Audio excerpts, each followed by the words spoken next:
গেল। আমি বাস থেকে নেমে বড় বটগাছটার কাছে বসে অপেক্ষা করতে লাগলাম নিতাই কাকার জন্য। বেশ কিছুক্ষণ পার হয়ে গেল, কিন্তু নিতাই কাকার দেখা নেই। ভাবলাম তিনি হয়তো আমার জন্য অপেক্ষা করে চলে গেছেন। হঠাৎ পাশ থেকে চাদর মুড়ি দিয়ে বসে থাকা একজন বয়স্ক লোক বলে ওঠে, আপনি কি কারোর জন্য অপেক্ষা করছেন? কেউ আসবে নাকি আপনাকে নিতে? জি, একজন লোকের আসার কথা ছিল, কিন্তু আমি যে বাসটিতে বাড়ি আসতেছিলাম সেটির চাকা রাস্তায় পাংচার হয়ে যায়, যার জন্য পৌঁছাতে দেরি হয়ে যায়। কিন্তু এখন মনে হচ্ছে আমার দেরি দেখে তিনি হয়তো চলে গেছে। ও আচ্ছা, তা আপনি কোথায় যাবেন? আপনার বাড়ি কোথায়? এই তো কালীগঙ্গা নদীর পাশে যে ছোট্ট গ্রামটি আছে, সেখানেই আমার বাড়ি। ও, ওই শিমুলতলি শ্মশান পেরিয়ে যেতে হয়, চিনতে পারছি। জি, কিন্তু আপনি কে? আপনাকে তো ঠিক চিনলাম না। কোথায় থাকেন আপনি?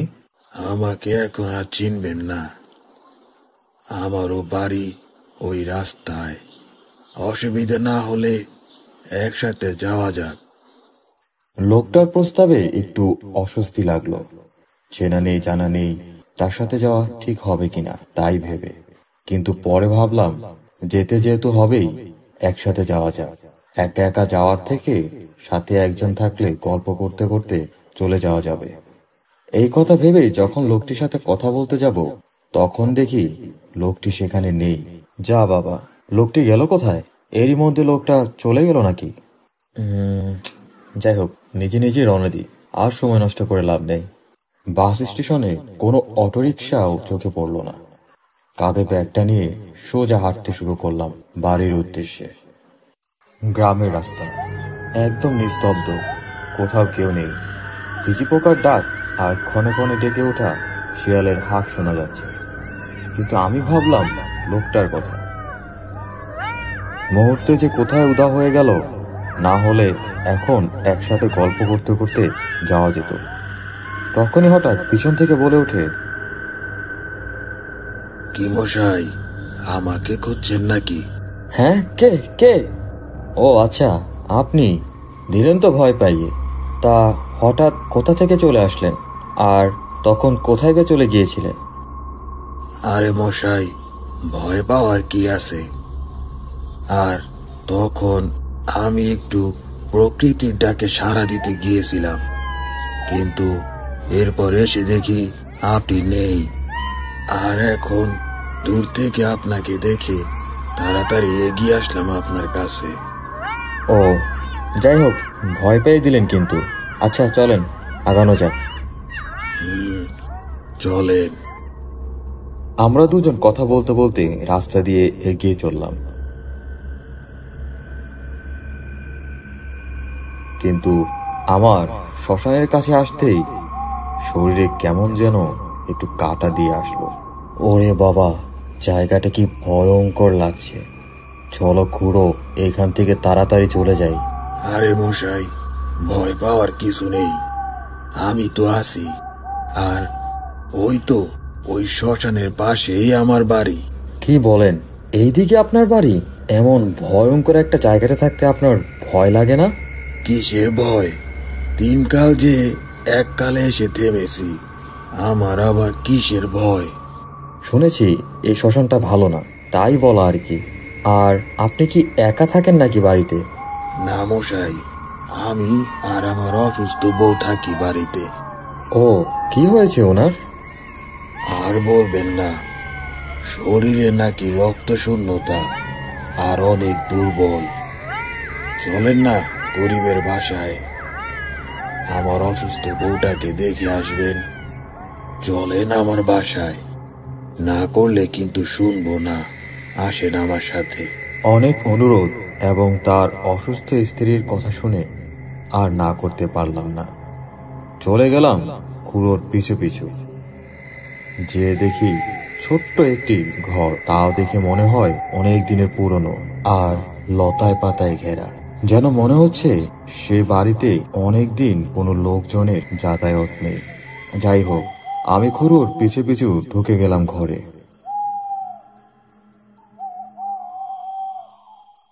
ঘরে ঢুকে দেখি উপরে চালার এক অংশ ভাঙা, তা দিয়ে ঘরের ভিতর চাঁদের আলো ঢুকছে। কিন্তু একটু পর যা দেখলাম তাতে আমার শরীরের রক্ত হিম হয়ে আসলো। দেখি চৌকির উপর শুয়ে আছে ওনার স্ত্রী, চাদর মুড়ি দিয়ে। দেখে মনে হচ্ছে প্রাণহীন দেহটা যেন উপরের দিকে চেয়ে আছে। চোখগুলো সাদা হয়ে আছে আর পুরো চাদরে লেগে আছে রক্তের দাগ। তিনি উপরের দিকে হা করে আছেন, যেন কিছু একটা খাচ্ছে। ও, এটা কি? ডাক্তার বলেছিল শরীরে রক্ত নেই, রক্ত দিতে হবে। তাই ওকে রক্ত দিচ্ছি, কিন্তু কিছুতেই ঠিক হচ্ছে না। রক্ত দিচ্ছেন? হ্যাঁ, রক্ত দিচ্ছি। আর রোজই দিই। ওই দেখেন উপরের দিকে, কিন্তু কোনো কিছুই হচ্ছে না। তাই এবার ভাবলাম মানুষের রক্ত দিব।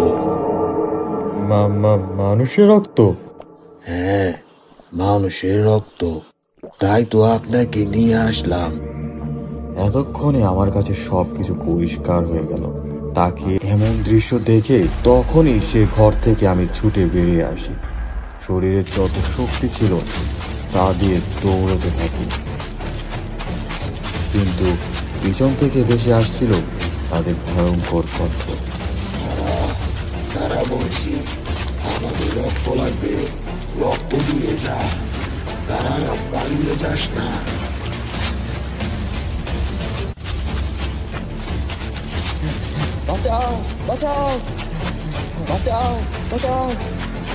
দৌড়াতে দৌড়াতে আমি চলে আসলাম আমাদের গ্রামের ভেতর।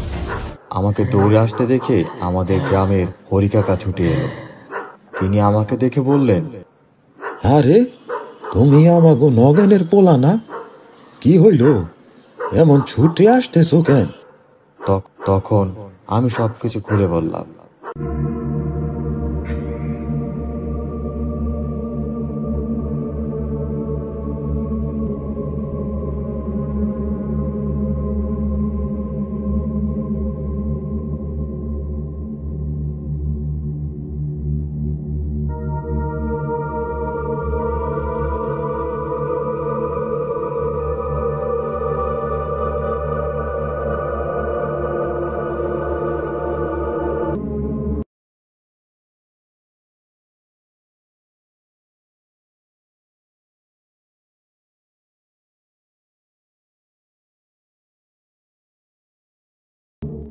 হরিকাকা সবকিছু শুনে তিনি আমাকে বললেন, ও আচ্ছা, এই ব্যাপার। এই মাস 3 হলো বিশু খুড়ো ও তার বউটা মারা গেছে। এরপর থেকেই এসব উৎপাত বাড়ছে।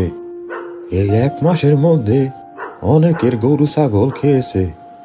এত রাতে তোমার একা আসাটা মোটেই ঠিক হয় নাই। বড় বাঁচা বেঁচে গেছো তুমি। আর কখনো এভাবে রাতে একা একা ওই শিমুলতলি শ্মশান দিয়ে বাড়ি ফিরো না। ওই জায়গাটা এখন ভয়ঙ্কর ভূতপ্রেতদের বাসা হয়ে গেছে। আচ্ছা, চলো এবার বাড়ি যাওয়া যাক। এবারের যাত্রায় আমি বড় বাঁচা বেঁচে গেলেও সাক্ষী হয়ে রইলাম আমার জীবনের এক ভয়ঙ্কর ঘটনা। আজকের গল্পটি এখানেই শেষ হলো। এমন আরো ভুতুড়ে গল্প দেখার জন্য চ্যানেলটি এখনই সাবস্ক্রাইব করো। আর ভালো লাগলে লাইক, কমেন্ট আর শেয়ার করতে ভুলো না।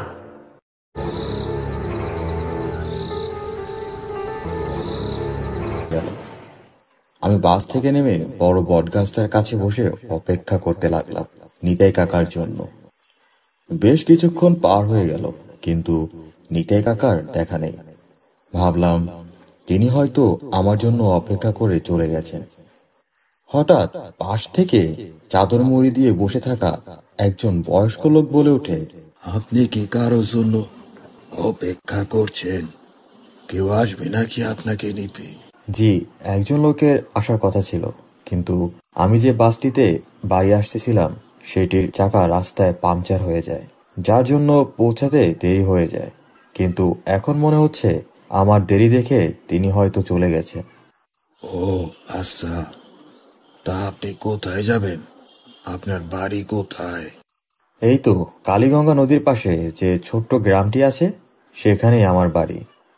ও, ওই শিমুলতলি শ্মশান পেরিয়ে যেতে হয়, চিনতে পারছি।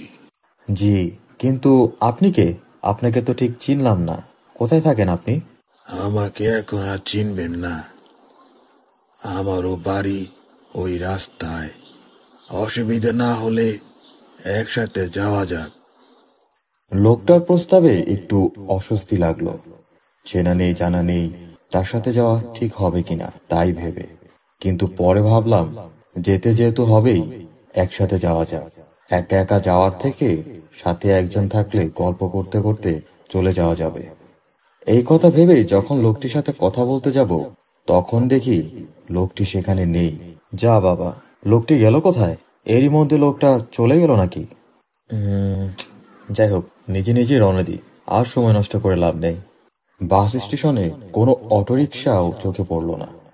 কাঁধে ব্যাগটা নিয়ে সোজা হাঁটতে শুরু করলাম বাড়ির উদ্দেশ্যে। গ্রামের রাস্তা একদম নিস্তব্ধ, কোথাও কেউ নেই। চিচি পোকার ডাক আর ক্ষণে ক্ষণে ডেকে ওঠা শিয়ালের হাঁক শোনা যাচ্ছে। কিন্তু আমি ভাবলাম লোকটার কথা। মুহূর্তে যে কোথায় উধাও হয়ে গেল, না হলে এখন একসাথে গল্প করতে করতে যাওয়া যেত। তখনই হঠাৎ পিছন থেকে বলে ওঠে, কি মশাই, আমাকে খুঁজছেন নাকি? হ্যাঁ, কে কে? ও আচ্ছা, আপনি। দিলেন তো ভয় পাইয়ে। তা হঠাৎ কোথা থেকে চলে আসলেন? আর তখন কোথায় বে চলে গিয়েছিলেন? আরে মশাই, ভয় পাওয়ার কি আছে? আর তখন আমি একটু প্রকৃতির ডাকে সাড়া দিতে গিয়েছিলাম, কিন্তু এরপর এসে দেখি আপনি নেই। আর এখন দূর থেকে আপনাকে দেখে তাড়াতাড়ি এগিয়ে আসলাম আপনার কাছে। ও, যাই হোক, ভয় পেয়ে দিলেন কিন্তু। আচ্ছা চলেন, আগানো যাক। চলেন। আমরা দুজন কথা বলতে বলতে রাস্তা দিয়ে এগিয়ে চললাম। কিন্তু আমার শ্মশানের কাছে আসতেই শরীরে কেমন যেন একটু কাটা দিয়ে আসলো। ওরে বাবা, জায়গাটা কি ভয়ঙ্কর লাগছে। চলো খুড়ো, এখান থেকে তাড়াতাড়ি চলে যাই। আরে মশাই, ভয় পাওয়ার কিছু নেই, আমি তো আছি। আর ওই তো ওই শ্মশানের পাশেই আমার বাড়ি। কি বলেন? এইদিকে আপনার বাড়ি? এমন ভয়ঙ্কর একটা জায়গাতে থাকতে আপনার ভয় লাগে না? কিসের ভয়? তিনকাল যে এককালে এসে থেমেছি, আমার আবার কিসের ভয়? শুনেছি এই শ্মশানটা ভালো না, তাই বলা আর কি। আর আপনি কি একা থাকেন নাকি বাড়িতে? না মশাই, আমি আর আমার অসুস্থ বউ থাকি বাড়িতে। ও, কি হয়েছে ওনার? আর বলবেন না, শরীরে নাকি রক্ত শূন্যতা আর অনেক দুর্বল। চলেন না গরিবের বাসায়, আমার অসুস্থ বউটাকে দেখে আসবেন। চলেন আমার বাসায়, না করলে কিন্তু শুনবো না। আসেন আমার সাথে। অনেক অনুরোধ এবং তার অসুস্থ স্ত্রীর কথা শুনে আর না করতে পারলাম না।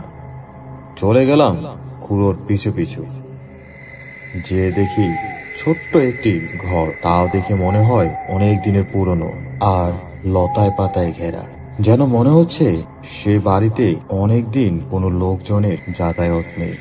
যাই হোক, আমি খুড়োর পিছু পিছু ঢুকে গেলাম ঘরে।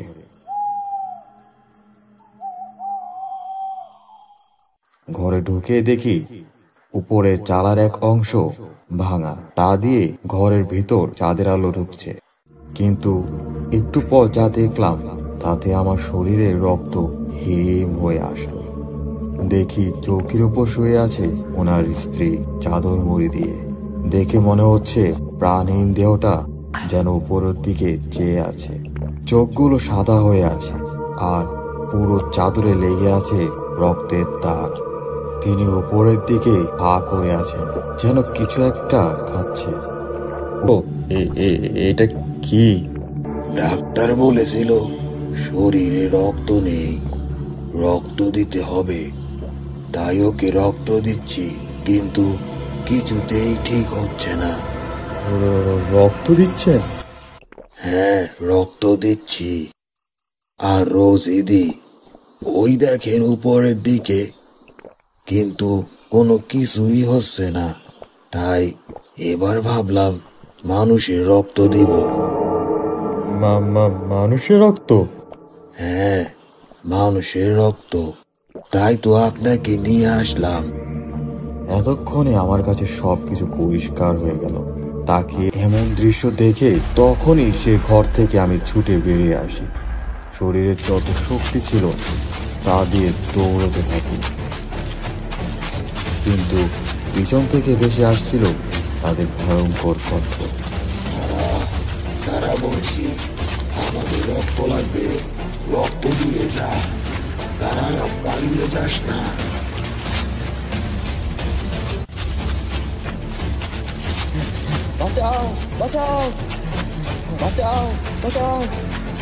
দৌড়াতে দৌড়াতে আমি চলে আসলাম আমাদের গ্রামের ভেতর।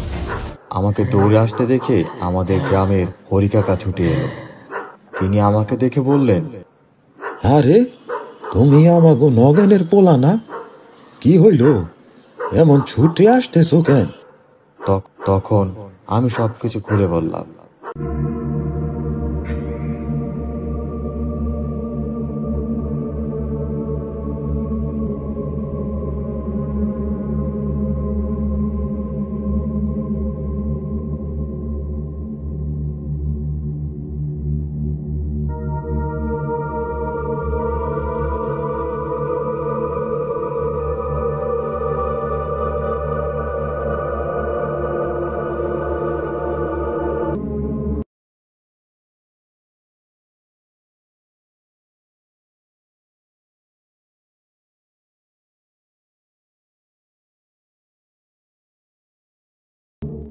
হরিকাকা সবকিছু শুনে তিনি আমাকে বললেন, ও আচ্ছা, এই ব্যাপার।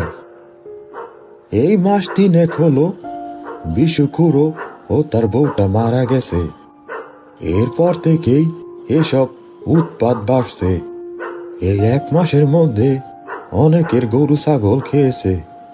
এত রাতে তোমার একা আসাটা মোটেই ঠিক হয় নাই। বড় বাঁচা বেঁচে গেছো তুমি, আর কখনো এভাবে রাতে একা একা ওই শিমুলতলি শ্মশান দিয়ে বাড়ি ফিরো না। ওই জায়গাটা এখন ভয়ঙ্কর ভূতপ্রেতদের বাসা হয়ে গেছে। আচ্ছা, চলো এবার বাড়ি যাওয়া যাক। এবারের যাত্রায় আমি বড় বাঁচা বেঁচে গেলেও সাক্ষী হয়ে রইলাম আমার জীবনের এক ভয়ঙ্কর ঘটনা। আজকের গল্পটি এখানেই শেষ হলো। এমন আরো ভুতুড়ে গল্প দেখার জন্য চ্যানেলটি এখনই সাবস্ক্রাইব করো, আর ভালো লাগলে লাইক, কমেন্ট আর শেয়ার করতে ভুলো না।